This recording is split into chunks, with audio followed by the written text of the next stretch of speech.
नमस्ते दोस्तों, स्वागत करते हैं अपने YouTube चैनल पर। आज का वीडियो है मैथ्स का। इसमें हम आपको सॉल्व करवा रहे हैं प्रैक्टिस सेट। तो आज का प्रैक्टिस सेट है हमारा 10वां। इसका पहला क्वेश्चन है, किसी वर्ष 1 अप्रैल को सोमवार था, 18 अप्रैल को उसी वर्ष कौन सा दिन होगा। कोई भी एक साल हम ले लें, इसमें 1 अप्रैल को हमारा सोमवार था, तो वो कह रहा है कि 18 अप्रैल को कौन सा दिन होगा। क्या करेंगे हम, 1 अप्रैल है हमारा, यहाँ पर क्या है हमारा सोमवार है, नीचे हम लिख लेंगे 2 3 4 5 6 7। ये सब सेम चलेंगे हमारे, अप्रैल ही चलेगा। तो 2 क्या हो जाएगा हमारा मंगल हो जाएगा, 3 को हमारा बुध हो जाएगा, 4 को हमारा बृहस्पति हो जाएगा, गुरुवार इसको बोलते हैं, 5 को हमारा शुक्र हो जाएगा, 6 को हमारा शनिवार सैटरडे, और 7 को हमारा हो जाएगा रविवार। अब हम इसे देखेंगे, एक हफ्ते में हमारा पूरा 7 दिन, तो क्या होगा, सप्ताह में 7 दिन होते हैं। तो 14 तारीख को भी हमारा यहाँ पर संडे ही आएगा, 14 अप्रैल को भी हमारा यहाँ पर रविवार होगा। अब जब 14 को रविवार हो रहा है, 18 कह रहा है, 15 16 17 और 18 इसी का उधर रख दे, चाहे तो हम यहाँ रख दें। 15 को हमारा सोमवार, 16 को मंगल, 17 को बुध, 18 को गुरुवार। क्या हो जाएगा हमारा गुरुवार मतलब बृहस्पतिवार हो जाएगा। इसका आंसर हो जाएगा हमारा ए ऑप्शन, 18 अप्रैल को हमारा बृहस्पतिवार था, जिसको हम गुरुवार भी कहते हैं। इसका हो जाएगा हमारा ए ऑप्शन बृहस्पतिवार। सेकंड क्वेश्चन है, 4 संख्याओं का औसत 30 है। ये हमारा औसत का क्वेश्चन आ गया, एवरेज जिसको हम कहते हैं। तो 4 संख्याओं का औसत 30 है, यदि पहली 3 संख्याओं का योग 85 है तो चौथी संख्या बताओ। 4 संख्याओं का औसत, हमने बताया था कि कभी भी अगर औसत दे कि किसी भी चीज का औसत, जितनी भी संख्या है उसका औसत इतना है, तो उसमें हमेशा हम गुणा कर देते हैं। यहाँ लिखेंगे पहले हम,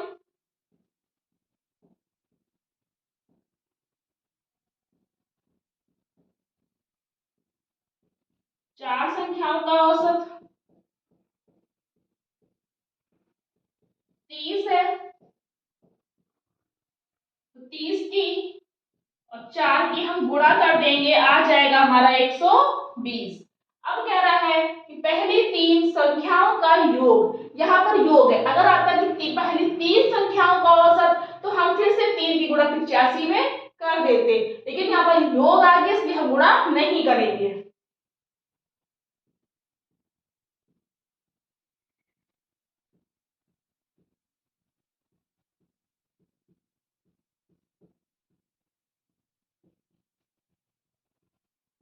तो पहली 3 संख्याओं का योग हमारा कितना था, 85 है, तो चौथी संख्या कह रहा है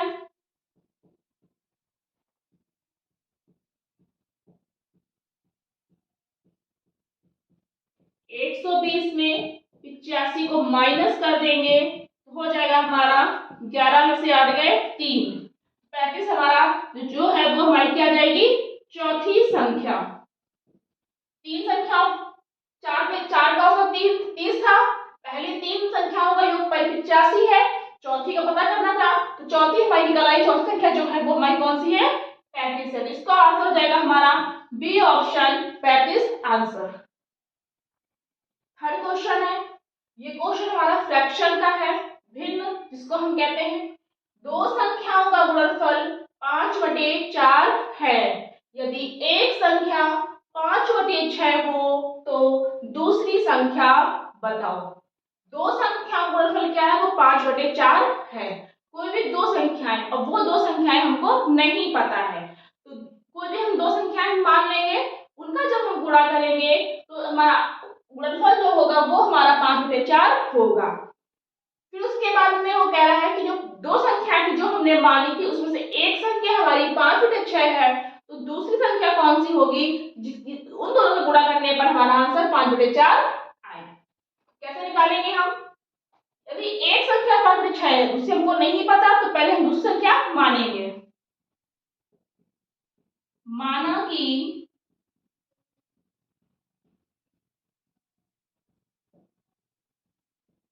दूसरी संख्या बराबर x है। अब दूसरी संख्या हमारी x हो गई, पहली संख्या हमारी 5/6 थी।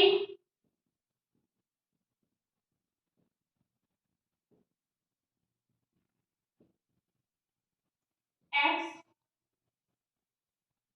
5/6 गुणे x बराबर इन दोनों का जो गुणनफल हम करेंगे तो हमारा आएगा 5/4, ये होगा हमारा। अब इसकी हम गुणा कर देंगे तो 5/6 x बराबर 5/4। अब जो x है वो हम बाहर निकाल देंगे। x बराबर 5/4 गुणे संख्या हमारी पलट जाएगी 6/5 हो जाएगा। अब इसको हम काटेंगे, 5 एकम 5, 5 एकम 5 पूरा पूरा कट गया, 2 3 6 और 2 दूनी 4, x बराबर 3/2। जो हमने दूसरी संख्या मानी थी x वो हमारी कौन सी होगी 3/2। ये हमारा इसका दूसरी संख्या हो जाएगी हमारी 3/2 x की वैल्यू। इसका आंसर आएगा हमारा सी ऑप्शन 3/2। फोर्थ क्वेश्चन है, ये हमारा समय दूरी का क्वेश्चन है। एक गाड़ी 75 किलोमीटर प्रति घंटा, प्रति घंटा मतलब एक घंटे में वो 75 किलोमीटर चलती है, समान गति से चलती है। 350 किलोमीटर दूरी तय करने में उसे कितना समय लगेगा? जो एक गाड़ी है वो 75 किलोमीटर प्रति घंटा चलती है, यानी कि एक घंटे में 75 किलोमीटर जा रही है। तो वो कह रहा है कि 350 किलोमीटर कितने घंटे में जाएगी, ये हमको निकालना है। समय पूछ रहा है कितने समय में जाएगी, तो क्या कर, ये भी किलोमीटर में है वो भी किलोमीटर में है और आंसर तुम्हारा घंटा मिनट में ही आ रहा है, इसलिए हमको कोई भी 5/18 या 18/5 से गुणा करने की जरूरत नहीं है। जब किलोमीटर प्रति घंटे को मीटर प्रति सेकंड में बदलते हैं तब हम उसकी गुणा करते हैं। तो समय का हम फॉर्मूला लगाएंगे, समय बराबर दूरी बटे 4। अब दूरी कितनी है हमारी 350 किलोमीटर, ये दूरी है। दूरी हमेशा हमारी किलोमीटर में होती है, जो 4 है वो हमारी प्रति घंटा हो जाती है, 75 हो जाएगा हमारा, वो हमारी 350 है। जो 4 है वो 75 किलोमीटर प्रति घंटे गति से चल रही है, यानी कि 4 है इसकी, तो 75 हम नीचे रख देंगे। अब हम इसको काट देंगे, 5 एकम 5, 5 25, 5 सत्ते 35, 5 तिया 15, 5 एकम 5, 5 को 20, तो 14/3 हमारा आ जाएगा। अब हम इसका भाग देंगे तो 3 चौको 12, 4 घंटे तो हमारा उधर हो गया, 3 चौको 12, ये भाग रखे बिंदी, तो 4 घंटे, 4 से 2/3 हो जाएगा हमारा, 4 सही 2/3 घंटे, ये हो जाएगा हमारा। अब क्या कह रहा है 2/3 है लेकिन यहाँ पर मिनट में दिया हुआ है, यहाँ पर उसमें दिया हुआ है, एक घंटे में हमारे 60 मिनट होते हैं। जब एक घंटे में हमारे 60 मिनट हो रहे हैं तो 2/3 को हम ये बदलेंगे, 60 गुणे 2/3, 3 एकम 3, 3 दूनी 6, 20 दूनी 40, 40 मिनट। आंसर जाएगा हमारा 4 घंटा 40 मिनट। अब अगर हमारा आंसर घंटे मिनट में अलग अलग आ रहा है तो 4 घंटे 40 मिनट हम इस तरह से निकाल देंगे, आंसर हो जाएगा हमारा डी। और अगर सही बटे में आ रहा है तो 4 सही 2/3 घंटा हम उसको निकाल देंगे। इस तरह से हम क्वेश्चन को सॉल्व करेंगे। समय का फॉर्मूला लगाएंगे, दूरी बटे 4 उसमें सॉल्व कर देंगे। फिफ्थ क्वेश्चन है, कुल 250 अंकों में से एक विद्यार्थी ने 30% अंक प्राप्त किए और वह 25 अंकों से अनुत्तीर्ण हो गया। उत्तीर्ण होने के लिए आवश्यक अंक बताओ। अब ये प्रतिशत का क्वेश्चन है। 250 अंक थे, उसमें से जो पेपर था कुल स्कोर था 250 अंकों का, 250 अंकों का, तो 250 अंक में उसे 30% केवल अंक मिले हैं। तो प्रतिशत बताया 30% मिले हैं, तो पहले प्रतिशत को हम अंक में निकालें, कितने अंक उसको मिले थे।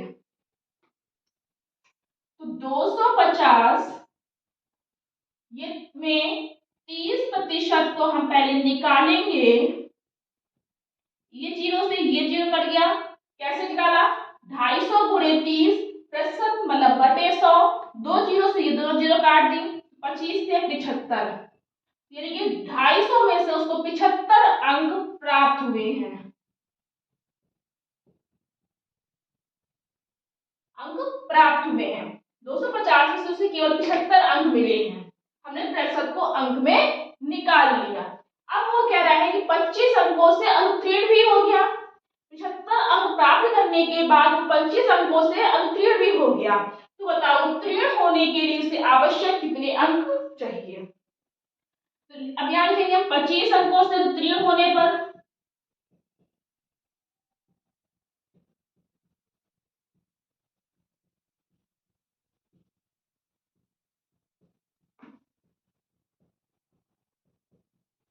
25 अंकों से उत्तीर्ण होने पर जैसे क्वेश्चन में कहते रहेगा वैसे ही हम उसको सॉल्व करते जाएंगे। 75 में 25 को जोड़ देंगे, 5 5 10, 7 2 9 और 1 10, 100 अंक उसको चाहिए थे उत्तीर्ण होने के लिए।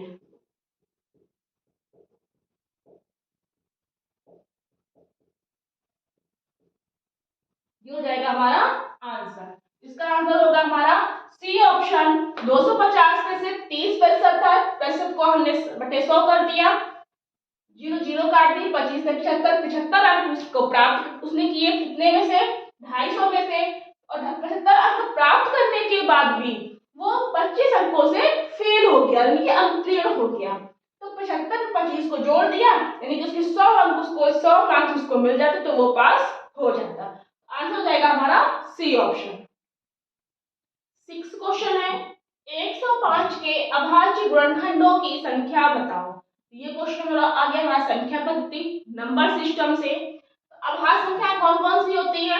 जो हमने नंबर सिस्टम के चैप्टर पढ़ाया था, हमने बताया था अभाज्य संख्याएं कौन सी होती हैं, सम संख्याएं कौन सी होती हैं, विषम संख्याएं कौन सी होती हैं, ये सब हमने आपको बिल्कुल क्लियर किया था। अभाज्य संख्या को कहते हैं प्राइम नंबर्स। इसकी गुणनखंड कह रहा है इसके 105 के, तो इसको हम गुणनखंड करेंगे, इसको हम लासा विधि से कर सकते हैं। जिनको नहीं आता करना वो इससे कर सकते हैं, जिनको आता है वो डायरेक्ट कर सकते हैं। तो अब ये हम देखा 200 तो हमारा कटेगा नहीं, ये आखिरी में 5 है, 3 से काटेंगे। और ये भी हमको ये भी ध्यान रखना होता है कि छोटी संख्या से बड़ी की ओर जाते हैं, पहले छोटी फिर बड़ी। ये नहीं करते हैं कि पहले छोटी ले लें फिर बड़ी ले लें फिर छोटी ले लें, इसलिए ध्यान रखना होगा। 3 त्रिका 9, 3 पंचे 15। अब हमारा ये 5 से कटेगा, 5 सत्ते 35, 7 एकम 7, कितना हो जाएगा हमारा 3 गुणे 5 गुणे 7। तो हमारे कितने गुणनखंड हो जाएंगे? इसके 3 गुणनखंड हो जाएंगे। कौन से? अभाज्य, केवल अभाज्य कहा है उसने, तो ये हमारे 3 गुणनखंड जो हैं वो हमारे अभाज्य हैं, जिसको हम कहते हैं प्राइम नंबर्स।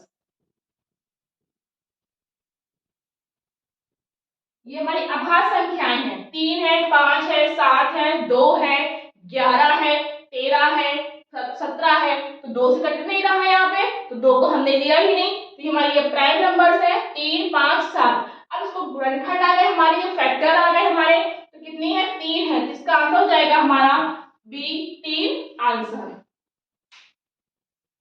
7वां क्वेश्चन है, एक आयतन के बराबर है।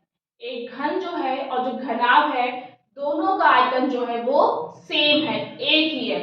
यदि घनाभ की विमाएं 18 सेंटीमीटर, 12 सेंटीमीटर और 8 सेंटीमीटर है तो घन की भुजा बताओ। तो घनाभ का आयतन क्या होता है? लंबाई गुणे चौड़ाई गुणे ऊंचाई।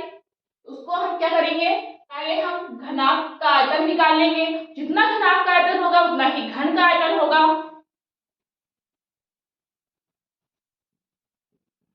तो घनाभ का आयतन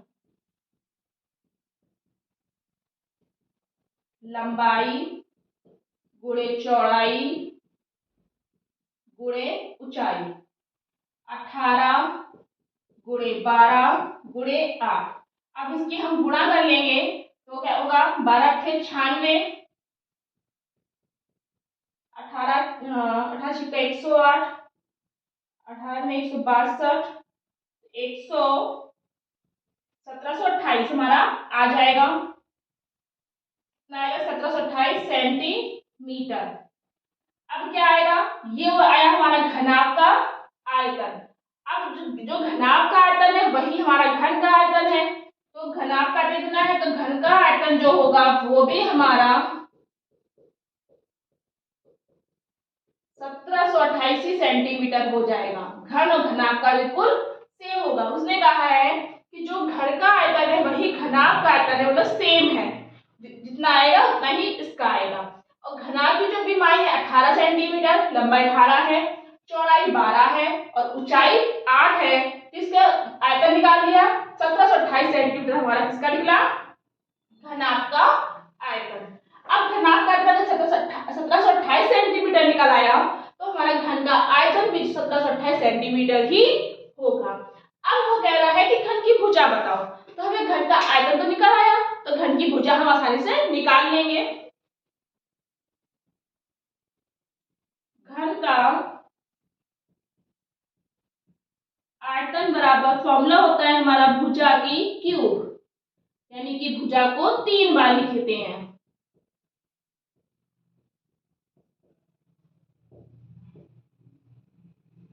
भुजा को 3 बार हमने लिखा। आयतन है हमारा 1728। भुजा हमारी नहीं पता हमको, भुजा को हमने मान लिया x, माना कि जो भुजा है वो x है। भुजा x सेंटीमीटर है तो x हो गया x की क्यूब। अब क्यूब हो गया हमारा, यानी कि इसका हम घन निकाल लेंगे। 1728 को हम इधर निकाल कर देखते हैं। लासा विधि से घन निकालेंगे उसका। 2 × 8 = 16, 2 × 6 = 12 और 2 चौको 8 हो गया हमारा। 2 चौको 8, 2 3 6, 2 दूनी 4, 2 × 8 = 16, 2 × 6 = 12, ठीक है। 2 दूनी 4, 2 एकम 2, 2 छिक्का 12, 2 एकम 2। अब 2 अंक को हम भाग देंगे, हमने जो गोल लगा दिया। 2 × 8 = 16, 2 पंचे 10, 2 चौको 8, 2 दूनी 4, 2 सत्ते 14, 3 नमा 27, 3 त्रिका 9, 3 एकम 3। अब जितना भी हमने इसका निकाला है सबका हम 3 3 का जोड़ा बनाते हैं। किसमें, घन में। घन में 3 3 का बनाते हैं, आयतन जो होता है और वर्ग होता है उसमें हम 2 2 का बनाते हैं। इसमें हम 3 3 का जोड़ा बनाएंगे। सबका 3 3 बनना, कोई बच ही नहीं रहा, तो तीनों से हम एक एक संख्या ले लेंगे। 2 × 2 × 3 गुणा करेंगे। 3 दूनी 6, 6 दूनी 12, 12 सेंटीमीटर जो है वो हमारी घन की भुजा निकल आएगी। कितनी निकलेगी हमारी, 12 सेंटीमीटर। ये हो जाएगा हमारा, तो आंसर हो जाएगा हमारा घन की भुजा सी ऑप्शन 12 सेंटीमीटर। तो ये थे हमारे आज के कुछ क्वेश्चंस। अगर आपको ये वीडियो पसंद आए तो प्लीज लाइक करना, शेयर करना और आगे की वीडियो देखने के लिए चैनल को सब्सक्राइब करना। Thank you.